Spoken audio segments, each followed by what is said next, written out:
everyone to Women in Entrepreneurship Week. I'd really like to begin first by acknowledging that the University of Lethbridge is located on traditional Blackfoot Confederacy territory. Our university's Blackfoot name is Iniskim, meaning sacred buffalo stone. We honor the Blackfoot people and all Indigenous people who have helped shape and continue to strengthen our university community. My name is Kelly Williams-Witt. Hi, everyone. And I am the Associate Dean of the Dhillon School of Business. I'm a professor of human resources and labor relations and an entrepreneur. And I started a small business consulting company in 2009 that supported me while I was a single parent and while I pursued my MBA and my PhD. And I continue to operate that small business today. So I am truly invested in Entrepreneurship Week. So Women Entrepreneurship Week was created in 2014 by the Feliciano Center for Entrepreneurship and Innovation at the Montclair University in New Jersey. The idea was to nurture women entrepreneurs and energize people from around the world by offering practical advice and inspiration from female founders. Today, more than 200 universities and colleges in 30 countries host Women Entrepreneurship Week. This year, the University of Lethbridge has partnered with 6 other post-secondary institutions in Alberta, including the University of Calgary, the University of Alberta, Mount Royal University, Concordia, Lethbridge College and NAIT, as well as Tech Connect in Lethbridge. We'll be celebrating the Women in Entrepreneurship Week from September 21st to the 25th with a virtual lineup of keynotes and panels. Tonight's presentation is hosted by the Dhillon School of Business with support from our colleagues at Agility. I'd like to speak just briefly about something that sounds like it's the opposite of what we're discussing and celebrating this week.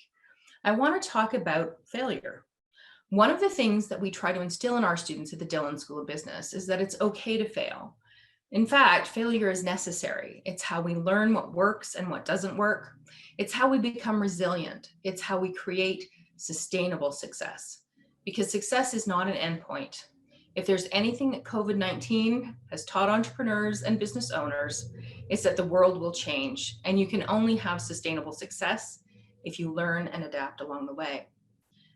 So, future entrepreneurs, plan as well as you can, but don't give up when you hit an obstacle.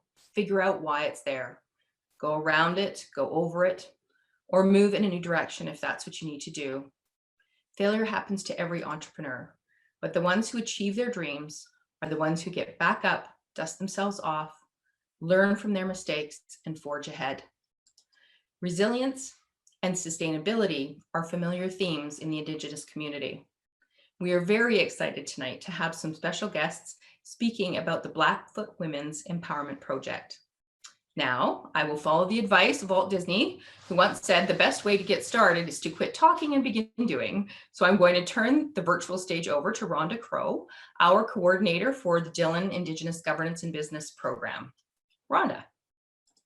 Thank you, Kelly. I'm the coordinator for the Indigenous Governance and Business Management Program within Dhillon, and I've been with the university for nearly 14 years. And what I do is I provide student support within Dhillon and also within the wider university community. And I'm going to briefly talk to you about our academic programs. With the Indigenous Governance and Business Management Program, or IGBM for short, we have the 40-course Bachelor of Management degree. And with that, you can take either one of 2 streams. You can take the Indigenous Governance stream or the Indigenous Business Management stream. So of course, if you're interested in governance, then you take that. You know, if you plan to work, say, in government or band administration, or you can do the business management stream, which those who are entrepreneurs would be more interested in that stream. So we have the 40-course degree program. We also have the post-diploma program. So if you do, say, a business administration diploma at Lethbridge College, and you can transfer over and then again choose one of the 2 streams. We also have the second degree. You can take the program as a second degree. So currently we have a student who has done a health science degree, and now she's back doing the IGBM program. And that would be about 15 to 25 courses, depending on your first degree. We also have a minor. So if you're doing, say, political science major, you can do a 6-course minor. And again, you can do either one of the 2 streams. We also have a certificate program, which is 10 courses. So let's say you're, in a profession and you just want to upgrade your skills, you can do that part-time while still working. We have a new student who is taking the certificate, and she just only needs to do 5 courses. So she'll finish that program within a year. She's doing 2 courses this semester and then 2 in January, and then finish off in the summer. So those are the programs that we have, the academic programs. Or if you want to just take one of the courses, you're welcome to do that as an open studies student. For example, we are currently offering the Management 3500 course right now, and that's in the evenings. And that course is financial management in Indigenous communities. So for entrepreneurs, maybe that's a course you might want to take just to upgrade some of your skills and knowledge. So those are the academic programs. And then we also have student support programs. And these are open to all. Oh, I must say that in the minor, you don't have to be in the Dhillon school to take our minor. You could be in any other area. So those academic programs are offered through Dhillon. And then with their student support programs, they're offered and available to all students throughout the university. One of them is our elders program, where we have elders in residence. We currently have 3, and they're available to provide guidance to all the students as well as staff and faculty. Today being the Treaty 7 Day, or the day that Treaty 7 was signed, we had an elder session where we talked about the significance of signing of Treaty 7. So that was one of the topics that we had. We're still meeting with them, even though it's all through Zoom. So we have that elder support program. We also have a tutorial program where that's again open to all students. So if you need help, say in statistics or whatever your course may be, you can access the free tutorials. The other program that I want to mention is the mentorship program. That is where we have our U of L students paired with youth who are in middle school, junior high, high school. And the goal of that program is for the university students to mentor the youth and be role models to them. And the goal of hopefully seeing those students pursue post-secondary. So those are the 2 areas that we provide programming in, is academic programming as well as the student support program. Thank you. Thank you so much, Rhonda, and thank you everyone for being here today. My name is Heather Hardy. I'm the coordinator of the Student Professional Development Program, and I'm co-organizing this event with my colleague in Agility, Layla. So once again, welcome. Today's presentation is obviously virtual. We wish we were inviting all of you onto the university campus to be with us, but instead this will have to do. For today's presentation, you'll see at the bottom of your screen, there is a chat box. At the end of the presentation, there will be an opportunity to ask questions. We ask that you please use the chat box, and I will then read the questions to our guests to answer them. You also will have already received a pop-up asking if you are okay with the session being recorded. I'm hoping everybody's already clicked yes at this point, but you'll need to do that. If you click no, you'll unfortunately be booted out of our session, so do click yes. Today's session will be live streaming on Facebook, and we will later be posting a recording onto our YouTube channel. So it's my pleasure today to introduce our lovely guests today. So Indigenous women hold important places as leaders in their families and communities, as givers and caretakers of life, as peacekeepers, and as peacemakers and protectors. By creating the conditions for Indigenous women to succeed, we are supporting their families and communities, which will help improve their economic well-being and strengthen Canada's economy. The Blackfoot Women's Empowerment Project was established as a project aimed to understand economic prosperity for Blackfoot women in 2018. In phase one, a community needs assessment was completed with Blackfoot women in Southern Alberta.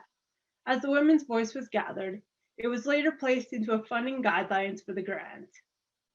In phase three, 2 projects were chosen based on the collective vision of Blackfoot women and what they felt it meant to be economically prosperous. In this session, we will hear from Crystal Goodrider, project coordinator, who will be speaking on the Blackfoot Women's Empowerment Project, the community needs assessment, guidelines, goals, and implementation. Star Crop Eared Wolf, the project graphic designer, will explain the logo and the website that she created. And then we will hear from the entrepreneurs of the 2 entrepreneurial business adventures that have been chosen for the projects. Marsha Wolfcaller, who developed Red Talks, which will highlight Blackfoot women role models using a social media platform, and Marjie Crop Eared Wolf, who created an online store for Blackfoot artists to sell their arts and crafts. She helped with the craft store in Waterton Lakes National Park and has created the online platform that is a collective approach to help Blackfoot women. And with that, ladies, the screen is yours. Thank you, Heather, for the introduction. I just wanted to say Uki Niksogwaks. I just wanted to also acknowledge that we are on Blackfoot territory, and today's a very important day of Treaty 7. And just looking at, I guess, our road, we've had a lot of, good things happen to us. And one of them is a lot of our young people going into education. So as we reflect on the 143rd year of being in Treaty 7, I was thinking about that today. My parents are Judy Wings. Ruth Wings is my grandmother, and my grandfather is the late Pat Crop Eared Wolf. My father is Chris Goodrider, and his parents are the late Madeline and Hector Goodrider. And just a little bit of background, my grandmother, Madeline, was one of the ladies in my community of Piikani Nation who started Pagan Crafts in the 1960s. And that garment factory helped our community in a lot of different ways. So I always like to acknowledge her for that. And she also was started a women's group down in Scotch Coulee at that time and was really advocating for clean water for our community. And so looking at Blackfoot women's empowerment, that was something that I thought was really important to acknowledge. So the Blackfoot Women's Empowerment Project started in 2018, January. And at that time, there was a project that was created by a group of women. And with that, the Indigenous Women's Council, there was only 4 to start, but it has grown since then. And all these ladies have been change agents for the community and really looking at better ways to move our Blackfoot community forward. The Blackfoot Women's Empowerment Initiative began with a group of women who were committed to creating positive change. And one aspect was through economic empowerment. And I think what you'll find through the community needs assessment is that a lot of what we already knew was validated. In 2018, Apagasan was approved by the Status of Women Canada for a project that gave voice to what economic prosperity really meant to Blackfoot women. The project began the coming together of women leaders, Blackfoot and non-Blackfoot, to create sustainable change in the community and to further define what prosperity looks like for Indigenous people. The project addresses the economic security and prosperity of Indigenous women spanning over 3 years. Each lady involved in the Indigenous Women's Council, Blackfoot Women's Empowerment, and each project is a champion in the larger community. They serve in leadership roles formally and informally, contributing to the betterment of Blackfoot people. The council members wanted to empower women because often when you can empower the woman, you empower the entire community. Creating an allyship, the Indigenous Women's Council felt that Apagasan was a place where many grassroots women can be found. And really reaching grassroots women was the key to the project, igniting dialogue and creating change. So the two staff that are working on the project and just kind of continuing to allow it to move forward is myself as the project coordinator and Star Crop Eared Wolf, who is the graphic designer and has done a lot of our creative designs for the project. The project started in September of 2018 and will go till 2021 of next year. There's basically 3 phases. There's phase 1, where there's a community needs assessment that was completed in 5 communities. In phase 2 was the community action plan and funding guidelines being established. In phase 3, the project implementation. And there was also a terms of reference to help guide the Blackfoot Women's Empowerment Project. The community needs assessment, we had a company, Positive Culture, come in and sit with each of the 5 communities along with the previous project coordinator and just kind of hear what the women wanted. And so a lot of those women's voices talked about what they wanted to see in their community and what it meant to be secure and prosperous. So a lot of the things that the women said, I've highlighted the ones that are in bold because I think those are the ones that speak to the projects that you're going to hear about today. Financial literacy, mentorship, inclusive cultural approaches to learning, sharing knowledge and resources, teaching traditional language and culture, family and support groups, marketing of products, Blackfoot Confederacy Chamber of Commerce, entrepreneurship. And so with this, we created the funding guidelines and what the women had said back in 2019. We've recently created a partnership to create a series of webinars around economic literacy that will go on to our website. And so with that, we will try to provide as much resources for women who are wanting to start small businesses. And that's it for my part. Cookie. Okay, I'm just going to share my screen. Okay. Okay, the Donegal na Dunga Tustaki.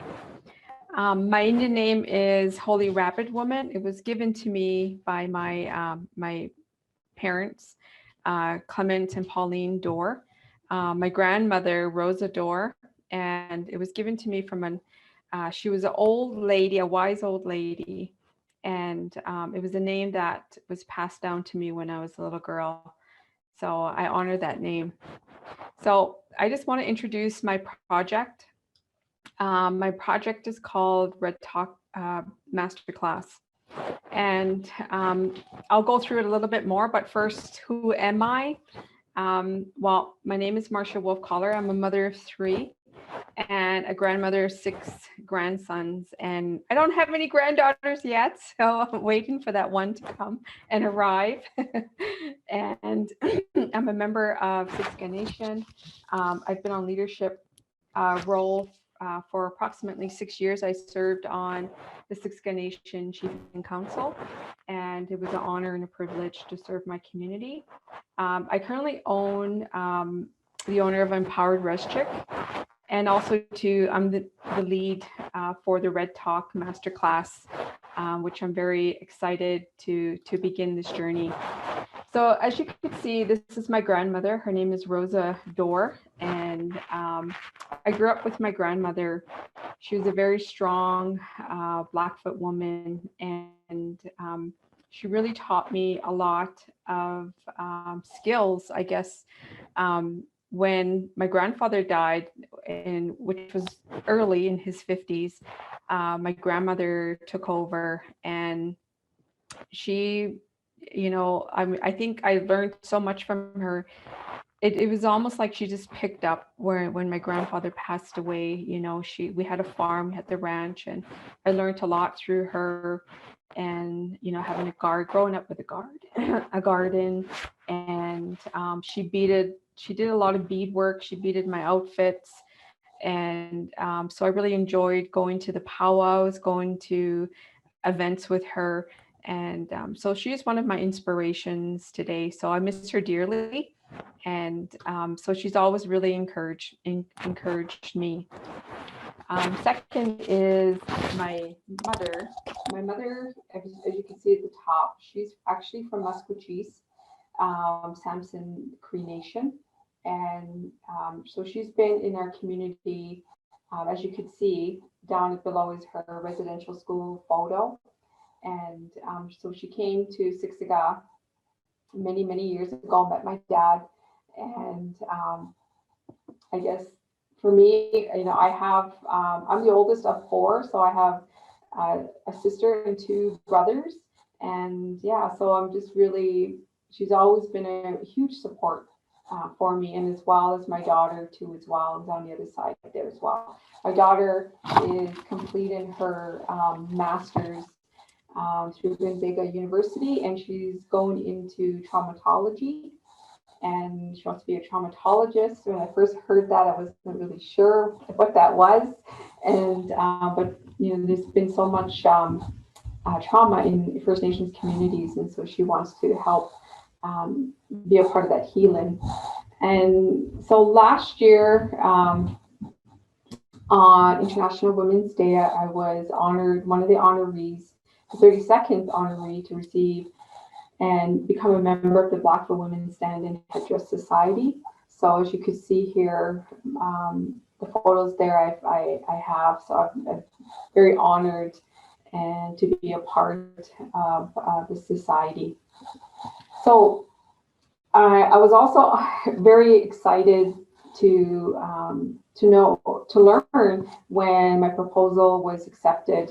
But in March, as you're aware, COVID hit, and unfortunately, that what my original proposal, when I first submitted it, required where we would gather together. So I had to improvise and do things differently. And of course, we're all learning the virtual world of Zoom and the other media sources and methods. So it makes you really think fast on how can I be more creative, innovative, and to move forward with this. So I was very honored with that. So as you can see here, a long time ago, many of you might know that Oprah Winfrey had her talk show, and I was probably like every day I was avid. I loved Oprah. I never missed a show. I have her collection, and so as you're aware, last year in June, she came to Calgary, and I attended her show and stuff. But I've always wanted to be a part of, I've always wanted to be a part of something. So her quote here says something to think about is, I believe that one of life's greatest risks is never daring to risk. So for myself, I have always, really believe that I've always wanted to do something like this. I've always wanted to get our voices, Indigenous women's voices, heard, and be a part of that interaction and engagement. And social media has really provided a lot of those opportunities for many women all over the world to be a part of the conversations or join conversations. So one of the things I've always saw was the lack of Indigenous representation, and especially in media. And when we look at that, and I've written here, like the lack of Indigenous discussion concerns impacting Indigenous women, the lack of information sharing about key topics, the lack of storytelling and experience of Indigenous people and the historical impacts, the lack of celebration, and success stories of Indigenous women. So I want to change that. I'd like to change this view, and I'd like to, I've always said, hey, if Marilyn Dennis called me up to co-host, I'd be there, or the social, or I'll start my own. I might as well just start my own because, it's something that's really needed in our community and to become part of the discussion. So so this is where I think Red Talk comes from, and this is the logo and what it's going to be, signifying that the masterclass will look like. So the highlights of the virtual masterclass, what it would look like is I'm going to host 7 virtual masterclasses, 7 guests, speakers, and elders from the Blackfoot Confederacy. So the first one is the significance of Treaty 7 and Orange Shirt Day, and the second one will be the Indigenous healthcare. Third is the justice system impacts on Blackfoot women. 4, small business and entrepreneurship. 5, the celebration of International Women's Day. And 6 is Blackfoot families and the role of the Blackfoot women today. And 7, the National Indigenous Peoples Day, Blackfoot women scholars and the understanding the impacts of colonialism. And finally, at the end of it all, to have a recap, a finale, and recap and summary of all the master classes that will be taking place. So the goals are of Red Talk is to empower and inspire Blackfoot women and other Indigenous women who are looking for motivation and empowerment to achieve their goals. Talking about the issues impacting Indigenous, serves to overcome systemic barriers and find solutions. So right now there is a narrative and changing that narrative deficit, so which is the negative conception of Indigenous women, and today we're finding, our rightful place in society. And also to talk about the impacts of colonization, assimilation, and approaches to decolonization and reconciliation. And also to address and discuss gaps relating to gender issues amongst the Blackfoot women. And each guest speaker will provide additional tools for further learning, such as book recommendation, media sources, interactive assignments, and other activities to engage the audience. So these are the multiple platforms that I will be reaching out to. I know with STAR, I have spoken with STAR about developing and launching the YouTube channel, and of course the Facebook, Instagram, and Twitter to gain a larger audience too as well. So in my journey, I came across this, and it was mentioned earlier today. A Cree elder once said, "When the women heals, her children and family heal, and as a result, the community heals." So I've always really believed in this, and how important it is for women empowerment, and really what that really means is, gathering our strength. So as part of Red Talk, one of the things that we were talking about empowerment is why it's so important that we discuss and we empower each other. When women are empowered, the world is a better place. Women invest not only into their families, but into the community. And there's been so much studies out there and research, and we also need women to bring balance to society. So there was a study done by the Indian Business Corporation, and which we call as IBC, and it found that Indigenous business women are more resilient, more resourceful, impactful, and influential. So for me, I think Red Talk is about this, and it's about how we can come together and empower one another. So that's my presentation. I know I only have like 20 minutes, so I'm not sure. So yeah, thank you.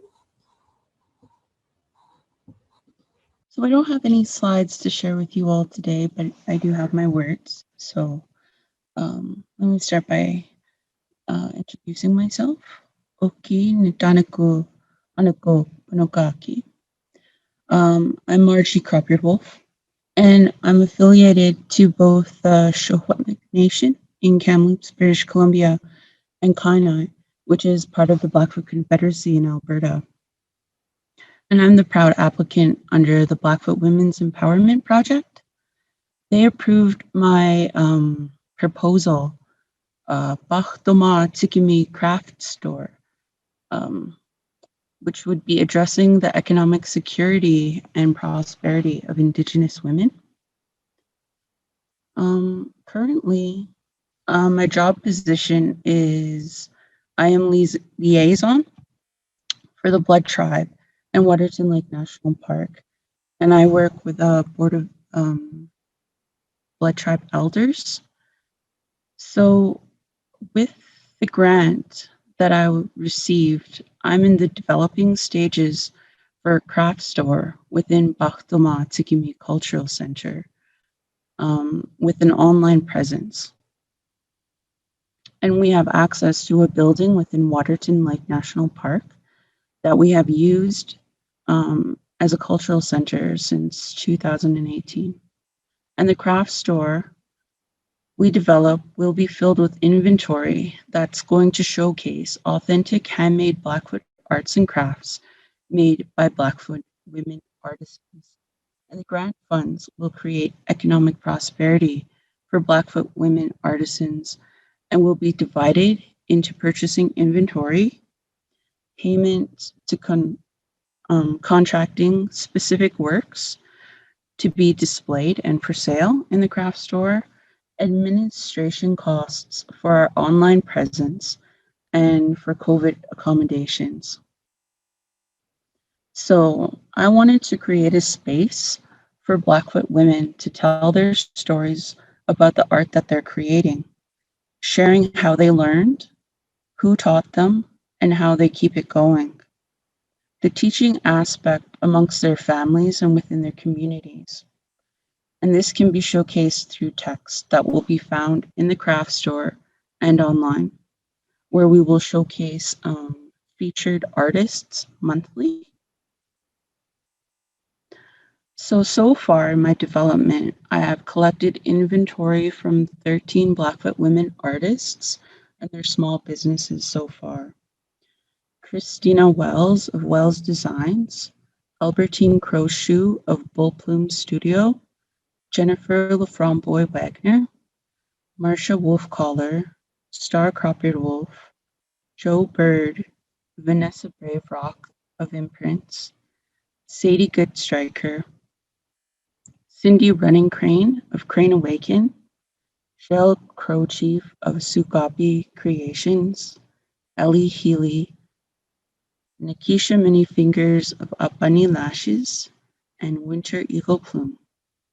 So the Paahtómahsikimi Craft Store initiatives are directed towards economic prosperity for all Blackfoot Confederacy women and their communities, including Gana, Piikani, Siksika, and Amskapi Piikani. So all the nations within the Blackfoot Confederacy are represented within the craft store.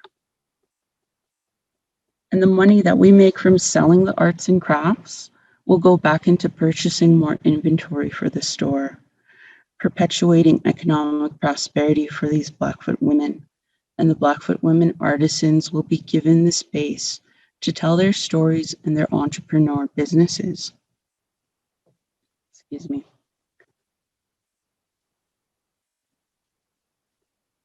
I think that it's really important that we hold our women up and help them showcase their talents.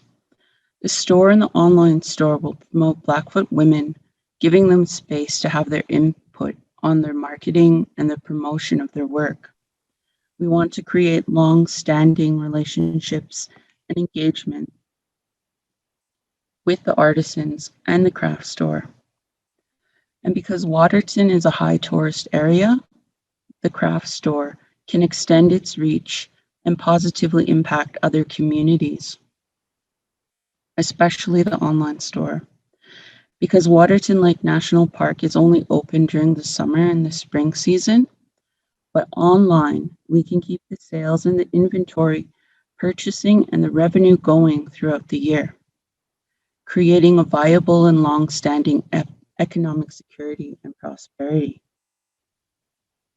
We have a large collection of inventory so far that include Indigenous women empowerment t-shirts, elk tooth necklaces, ammonite earrings, sterling silver pictograph earrings, beaded caps, floral print earrings, custom floral fabric bands, velvet studded skirts, baby star quilts, non-medical fabric masks varying in size, including child sizes, acrylic paintings on canvas, healing bracelets that also include small sizes for babies, leather belts, beaded pop sockets, goodie bags for both male and female, false eyelashes, dentilium earrings, and cloth purses with applique. So I am also awaiting handmade moccasins beaded with traditional Blackfoot designs that will be baby sizes and lady sizes to start with. So this is just my first round of purchasing that I am in right now. And as the craft store is established and it generates steady revenue, Paahtómahsikimi Cultural Center planned to build on the relationship developed with the Blackfoot women artisans and entrepreneurs. So Paahtómahsikimi is a Blackfoot word for Waterton, and translated, its meaning is the inner sacred lake within the mountain. And it's the Blackfoot name for the area, and it's a sacred place. So the Blood Tribe elders that I've worked with, they speak of the importance of this place as it is tied to where life is created. So in that mindset, in the future, I envision Paahtómahsikimi Cultural Center and the craft store working together with the Blackfoot women artisans and entrepreneurs to host an event with community engagement. The event will be a welcoming event for all newborn babies of that year from the Blackfoot Confederacy. Paahtómahsikimi Cultural Center and Craft Store will commission Blackfoot women artisans to create moccasins or moss bags to be gifted to the new Confederacy members. And this event would ideally happen when COVID-19 restrictions have lifted. So as I reflect on the time that I have spent here talking about this project, I just want to take this time to thank the Blackfoot Women's Empowerment Project Board, and Crystal Goodrider, the project manager, for approving my proposal and believing in my dream. All the knowledge that I have collected and that has been shared with me has enhanced my life significantly, and I'm truly thankful for the experience and the quality of relationships that I've developed with my elders. I'd also like to thank my support organization at Blood Tribe Management and Nadine Tailfeathers. I also want to thank my dear sweet mom, Annabelle, who has always encouraged and supported and loved me to be a strong Blackfoot woman just like her. So I would like to thank you all again for joining us this evening. I wish you all good health and safety for you and your families, and happy Treaty 7 Day. Yeah. Oki, nistua go achkoini maki, gana ki nitsita bimix mamoyix gina datska. Good evening, everybody. My name is Star Crop Eared Wolf, and I'm the graphic designer for the Blackfoot Women Empowerment website. So I was actually brought on to create the logo and also the theme or content of the website. So when I was creating the logo, I actually decided to depict a Blackfoot woman wearing a headdress. So because this is a Blackfoot Women Empowerment website, I believed that the best representation of that would be the iconic Blackfoot woman, right? The warrior, great leader. So of course she has the headdress. So the headdress is significant to the Blackfoot people. It is worn by great leaders who have demonstrated honorable character and have strived to protect and provide for their people. It is worn by those who we look up to and who are like peacekeepers for our people. The dress that the Blackfoot woman is wearing is actually done in a style of traditional Blackfoot, in a traditional Blackfoot design.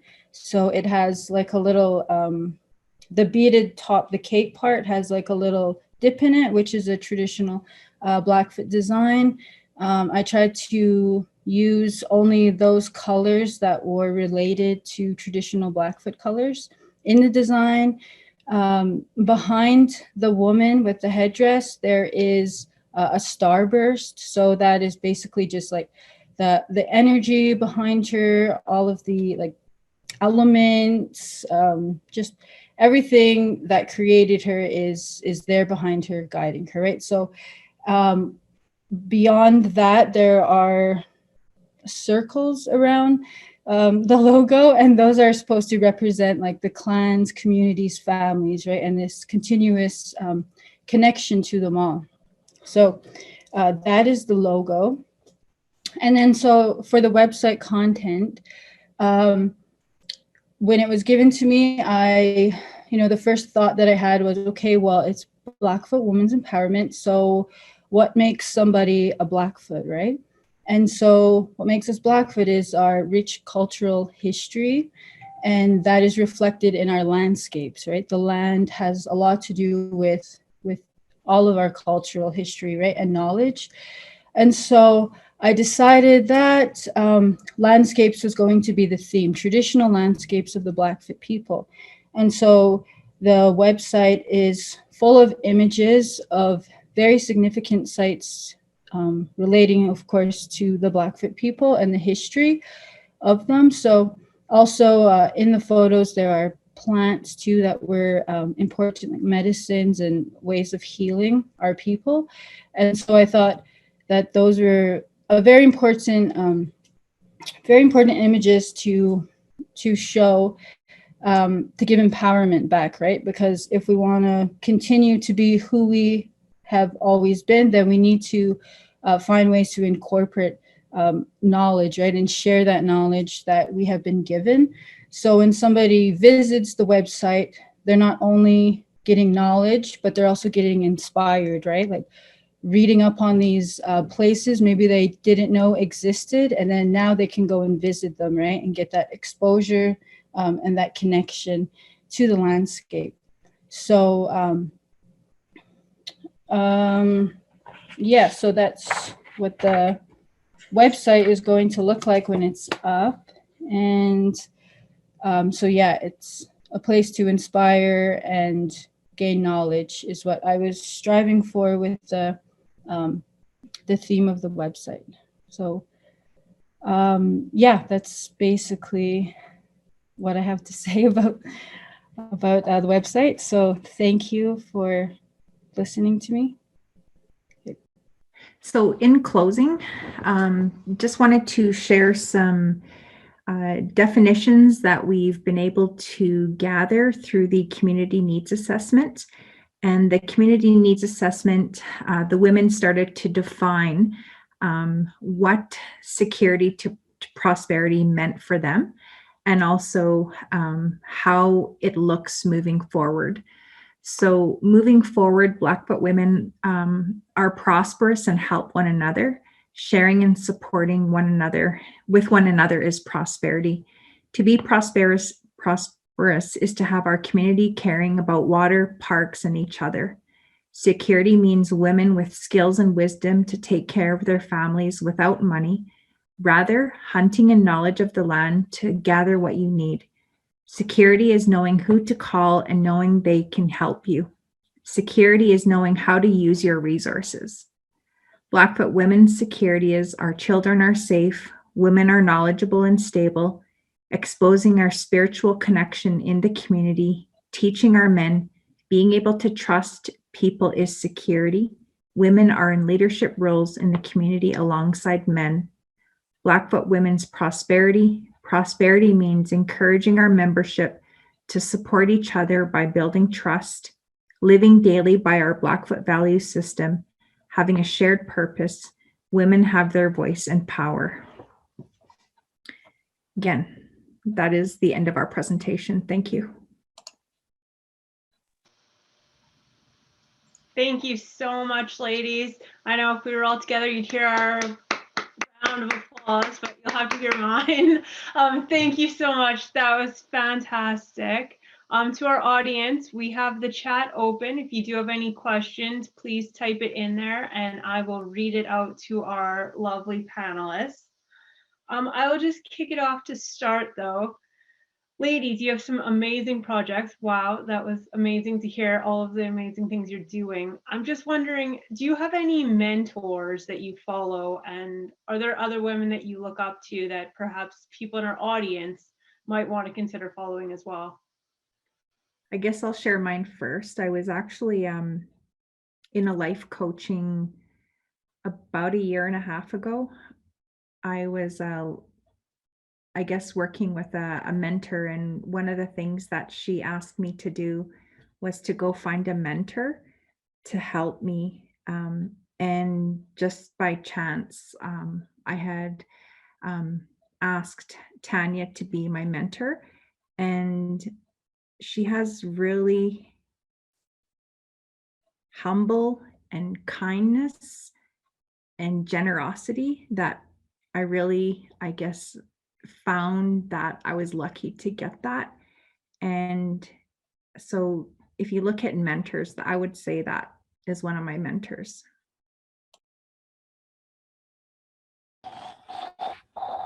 I think for me, one of my mentors many years ago, unfortunately, she's passed on. Her name is Amelia Crowfoot. She was the president of the Olsen Community College in Siksika. And I remember her encouraging me and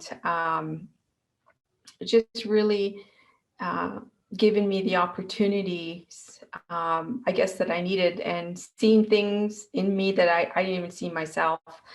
And one of the things that I had the opportunity to be a part of was it was called the ACES conference back then. And it's the American Indian Science and Engineering Technology Society in the US. And she took me there.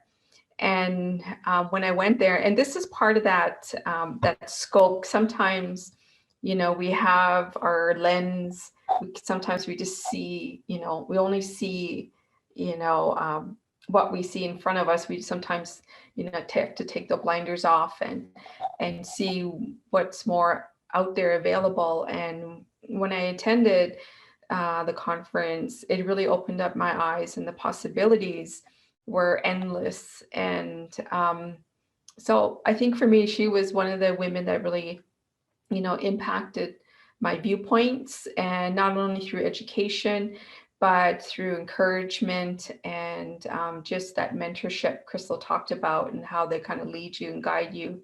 And so I'm very grateful for that. And not only, again, you know, I talked about my grandmother and my mother, who also are role models to me as well, to continue to move forward. So yeah, and I guess if you want to look at other mentors outside of the Indigenous communities, you know, there has been many other women out there too as well that have I've made such great connections and networking friendships with to this day. So yeah, thanks.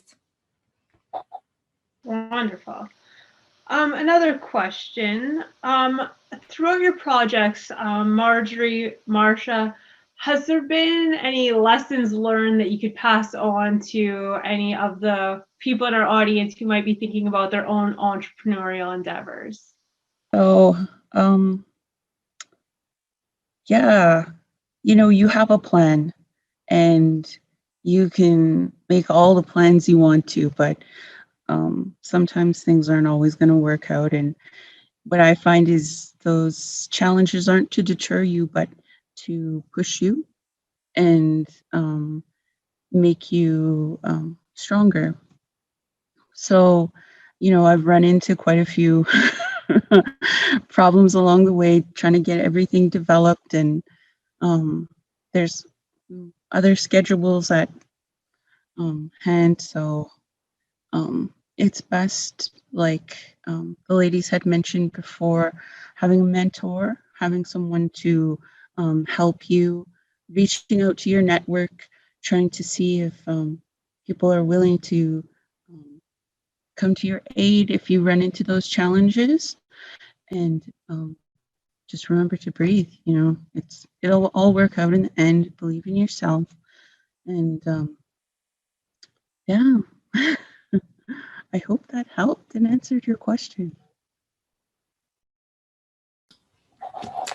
Well, like Marjorie had mentioned, I think for myself, I have failed so many times. I have, you get to my age and you're like, who cares? Just keep going and get up, keep going. And I remember when my one of my best friends, we started, we've always been, doing little entrepreneurial projects and stuff. And one of the things we started was a gift basket, and we called ourselves the Fabulous Two. And so we did, gift baskets and for birthdays, Valentine's, just, stuff like that. I've done a lot of facilitation, started my own little consultant facilitation as well. And now starting most recently Empowered Res Chicks, and also to Red Talk. So I think for me, it's, you just gotta love what you do is one thing I've learned. You've got to enjoy what you're doing. If you're not enjoying what you're doing, then yeah, it's going to become a chore. But if you really enjoy what you're doing, it's not going to feel that way. You're going to enjoy it. And you're going to, you're going to want to keep progressing and learning. One of the things I've had to learn, and I'm still haven't learned, and this is where is sometimes we feel like we could do it all, but then you realize, oh no, I can't. I don't have that expertise.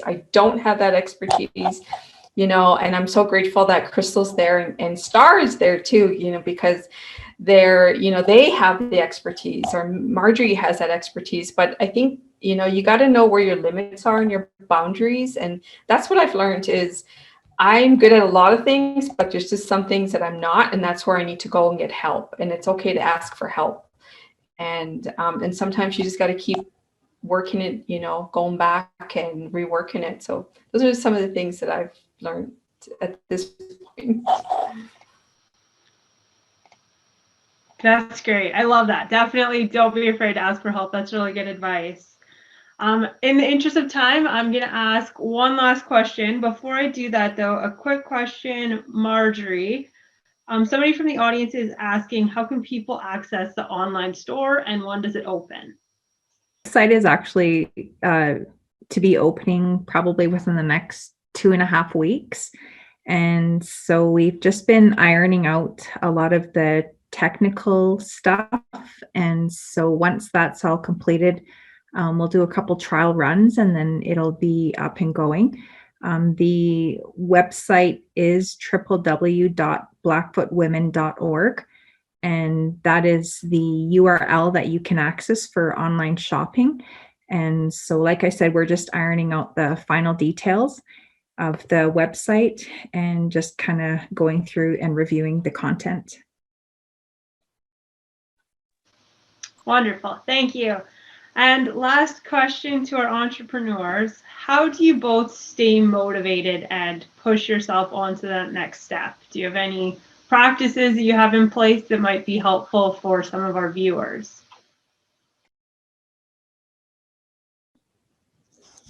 I think for me, life's too short and just do it. Try it and do it. And how I stay motivated is, again, having those mentors and having people who encourage you and who will continue to give you that guidance. I'm lucky that I have people around me who have who are positive and who have the knowledge, and also I read a lot of books and, just learning, online learning and, doing those sorts of things. I think for me, it could sometimes be a lot of self-motivation too as well. We all have our days when we're tired or can't do this, or I'm getting frustrated. I'm not good enough for this, or, even so you have those little things that come around in your head, that try to discourage you. But I think for me, just, I always tell myself, well, and I have to practice what I preach, because I have, children and grandchildren. And so they look to me and, you just got to keep moving forward and keep going. If you fall, get up, brush yourself off, and keep going. I'd have to agree with a lot of what Marcia had just mentioned. A lot of it is self-motivation. I do have other projects. So for me, my schedule is kind of packed, and I'm always trying to stay with my head above the water, not getting overwhelmed. Yeah.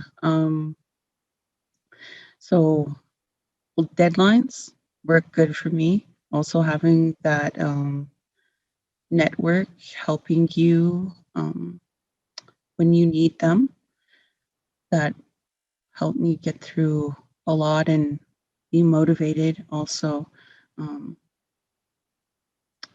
Yeah. Thank you so much, ladies. That was fantastic. We're at the 8 o'clock mark, so I will cut it off there. But thank you so much for sharing your stories.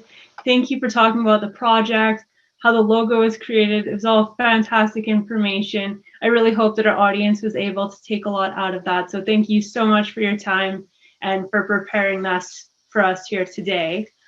So as our Associate Dean mentioned at the beginning, this event is part of a larger event for Women in Entrepreneurship Week. So this entire week has many different events occurring, different keynotes, panels that anybody is able to take part in. If you're interested, just go to albertawew.ca. From there, you can find the registration and more information. The entire week is free and is a collaborative event with 6 other post-secondary institutions, including the University of Lethbridge. So thank you all so much for attending. Please keep your eye out for the presentation coming up on September 24th. That one will be from Kimberly Lyle, and she's going to be speaking all about the courage to look within ourselves at what scares us and realize how to move forward from there. So it's going to be very impactful in helping us all with our lives. So do look forward to those. But with that, thank you so much for joining us today, and we will say goodbye.